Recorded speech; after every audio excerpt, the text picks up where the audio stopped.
l'aéroport d'Alger, un passager de 83 ans arrêté avec 4900 comprimés d'ecstasy. Un homme 83 ans a été interpellé au port d'Alger par les services de sécurité pour trafic de stupéfiants. Les douaniers ont découvert 4900 comprimés d'ecstasy dissimulés dans un objet insolite, une réplique de la Kaaba, lieu saint de l'islam.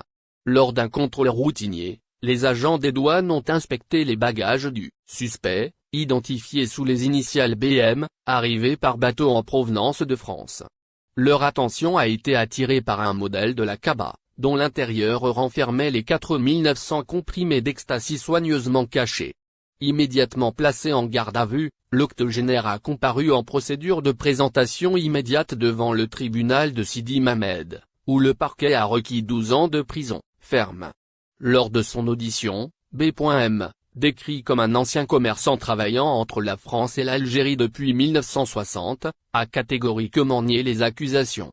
Il a affirmé ignorer la présence des stupéfiants, accusant son associé, identifié comme AM, d'être le propriétaire du bagage incriminé.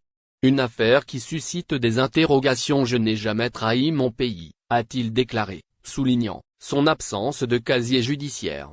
Ses avocats ont plaidé l'innocence, mettant en avant son statut de moudjahid, ancien combattant de la guerre d'Algérie et d'handicapé de guerre.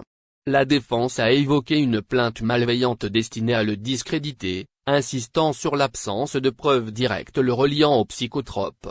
Cette affaire soulève des questions sur les méthodes utilisées par les trafiquants pour contourner les contrôles, ainsi que sur l'implication de personnes âgées dans des réseaux criminels. Les autorités algériennes, qui renforcent leur lutte contre le trafic de drogue, considèrent cette saisie comme un coup dur porté aux réseaux internationaux. Le tribunal doit désormais trancher entre la version de l'accusation, qui s'appuie sur la découverte matérielle des stupéfiants, et celle de la défense, qui dénonce un coup monté. La peine requise 12 ans de prison reflète la sévérité de la justice algérienne face à ce type de crime. L'affaire, aussi surprenante que complexe, rappelle que le trafic de stupéfiants ne connaît pas de limite, tant dans l'ingéniosité des cachettes que dans le profil